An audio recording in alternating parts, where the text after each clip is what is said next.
Rédemption, rédempteur. Mais pourquoi avons-nous besoin d'un rédempteur? Tout de suite après le générique. Bienvenue chers amis. Bienvenue à vous. Noël, Noël. Fêtes et cadeaux. Mais nous ne voulons pas oublier le plus important. Et non, l'anniversaire de notre Seigneur Jésus. Amen. Amen. La plupart des gens ont entendu parler d'un petit enfant dans la crèche, entouré des anges, avec Marie, Joseph, l'âne et le bœuf, et les bergers, les rois mages qui apportent des cadeaux. Jusque-là, ça va. Mais le Jésus qui fait des miracles, le Jésus qui est venu sur terre pour se laisser crucifier sur une croix alors qu'il n'avait rien fait, là, pour beaucoup, c'est plus difficile à intégrer. Alors aujourd'hui, nous plongerons dans l'explication et les raisons de Dieu d'avoir envoyé Jésus sur terre. Noël et la nécessité d'un rédempteur à travers les enseignements de la parole de Dieu, et donc pourquoi nous fêtons Noël. Mais auparavant, abonnez-vous sur cette petite chaîne, activez la cloche et mettez-nous un like. Vous savez, ça va envoyer un bon signal à YouTube pour mettre notre chaîne en avant et l'évangile que nous annonçons. Donc en faisant ça, vous participez activement à l'annonce de l'évangile, à l'annonce de la parole de Dieu, en partageant peut-être Spark Bible avec vos amis, votre famille. C'est un bon moment de le faire pour ces fêtes. C'est maintenant. Voilà quelques raisons bibliques de Noël et de la venue d'un rédempteur.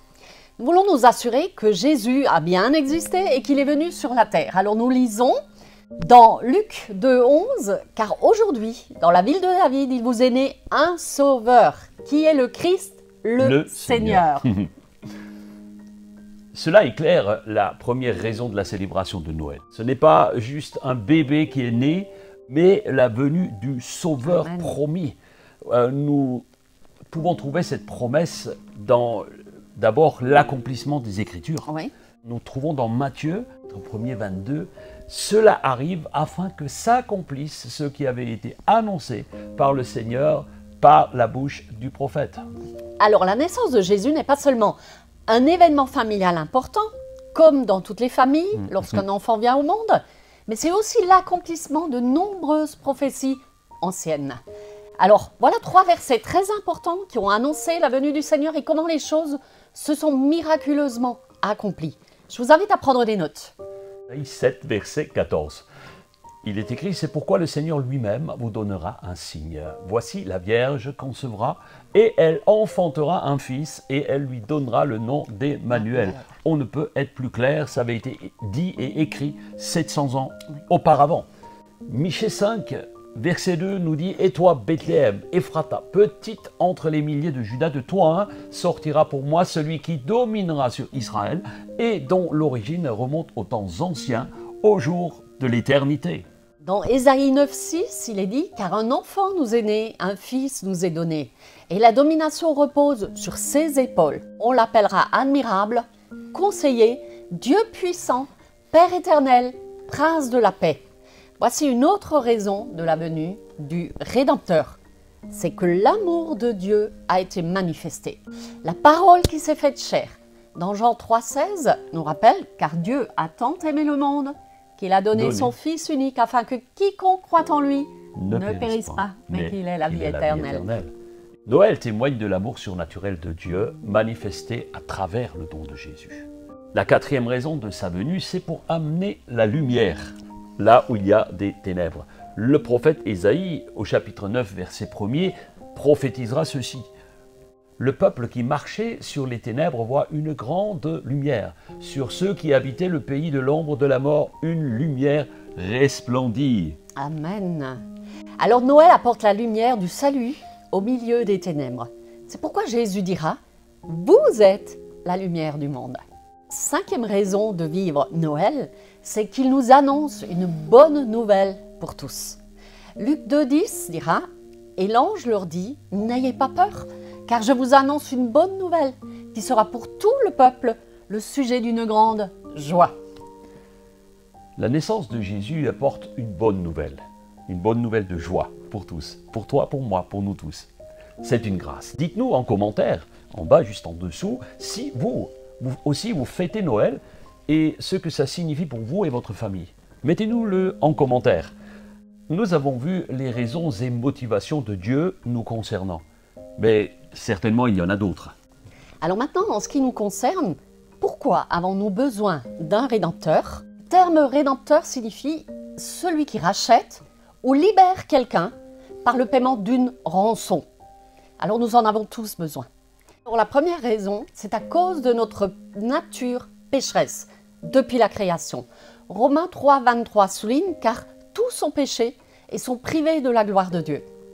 La reconnaissance de notre nature pécheresse souligne le besoin réel d'une intervention de Dieu. Nous ne pouvons pas nous sauver nous-mêmes. Personne ne peut se sauver soi-même, ni par notre propre volonté, ni par nos œuvres. Seul un sauveur, un homme, Dieu envoyé sur terre, qui n'a jamais péché, pouvait accomplir cela. Et voici donc ce deuxième besoin d'un rédempteur. C'est la conséquence du péché. Le péché en est l'origine, mais la conséquence du péché est terrible pour ceux et celles qui ne veulent pas le secours du Rédempteur.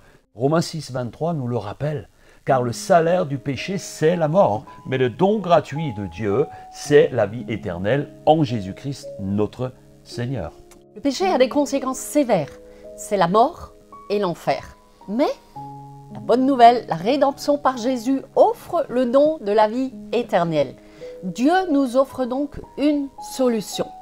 Troisième raison de notre besoin d'un rédempteur, nous lisons dans Romains 5,8 qui proclame « Mais Dieu prouve son amour envers nous en ce que lorsque nous étions encore des pécheurs, Christ est mort pour nous. » Le Rédempteur devient la clé essentielle pour restaurer la relation brisée entre Dieu et l'humanité. Jésus est venu sur terre pour nous connecter au Père, ou nous reconnecter au Père. D'abord pour les Juifs, et ensuite il est venu pour tous les hommes, pour toi et pour moi, de quelque époque, de quelque religion, de quelque nature, quelque pays soit-il. Dieu ne cherche pas des religieux, mais ce qu'il veut, c'est Dieu est amoureux de nous, il est amoureux de sa création. Quatrième impératif pour nous d'avoir un Rédempteur qui apporte la solution. Nous trouvons cela dans 1 Timothée 2, 5 et 6, qui affirme qu'il y a un seul Dieu et aussi un seul médiateur entre Dieu et les hommes, Jésus-Christ homme, qui s'est donné lui-même en rançon pour nous. Alors nous retrouvons ici le payeur de notre dette. Et voyez, il n'est pas dit Dieu, mais Jésus-Christ homme. Il était parfaitement Dieu et parfaitement homme. Aucun autre n'aurait pu accomplir ce geste. Jésus est le seul médiateur qui nous réconcilie et nous rachète. Une dernière nécessité qui nous paraît essentielle, c'est que la rédemption nous donne accès à la nouvelle naissance. Jean 3,3 nous éclaire. Il est dit que Jésus lui répondit « En vérité, je te le dis, si un homme ne naît de nouveau, il ne peut voir le royaume de Dieu. » La rédemption nous offre une nouvelle opportunité, une nouvelle naissance. Et c'est une naissance spirituelle pour toutes celles et ceux qui sont sincères devant le Seigneur.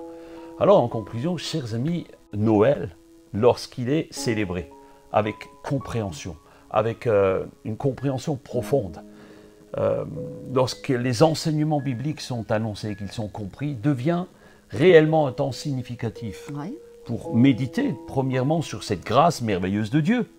Beaucoup critiquent Noël, mes amis, mais c'est une occasion extraordinaire et merveilleuse de partager ce que Jésus a fait, Jésus le Rédempteur. Cette fête de Noël en famille, eh bien c'est un moment extraordinaire pour peut-être mettez simplement un petit verset sur votre table, partagez quelque chose, n'offrez pas juste des beaux cadeaux, mais profitez peut-être pour offrir un petit calendrier bonne semence ou peu importe, quelque chose qui parle réellement de celui que nous fêtons. La nécessité d'un Rédempteur s'inscrit dans la nature même de notre existence. Elle nous donne accès à la vie éternelle, à la réconciliation avec notre Créateur, Dieu le Père. Que cette période d'anniversaire de Christ Jésus soit pour vous empreinte d'amour, de louange, de reconnaissance, de gratitude pour le don inestimable que Jésus a accompli pour nous, Jésus, notre Rédempteur. Amen. Père, je prie pour chacun derrière son écran. Que chacun saisisse le don de la grâce divine et que cette fête de Noël ne soit pas uniquement un temps pour ouvrir des cadeaux et qu'au final, celui dont nous fêtons l'anniversaire devienne le grand oublié. Que ta lumière luise sur ce monde et que tu sois le secours de tous les nécessiteux et tous les perdus. Père, je te le demande, au nom de ton Fils bien-aimé, Jésus-Christ. Amen. Amen. Alors, mes amis, passez d'excellentes fêtes de En Noël famille, en famille. Et n'oubliez pas celui qui est au centre de cette fête. Jésus. Jésus, mettez-le au centre de cette fête. Prenez soin de vous. Prenez soin de votre âme. On vous dit à la prochaine fois. Ciao, ciao.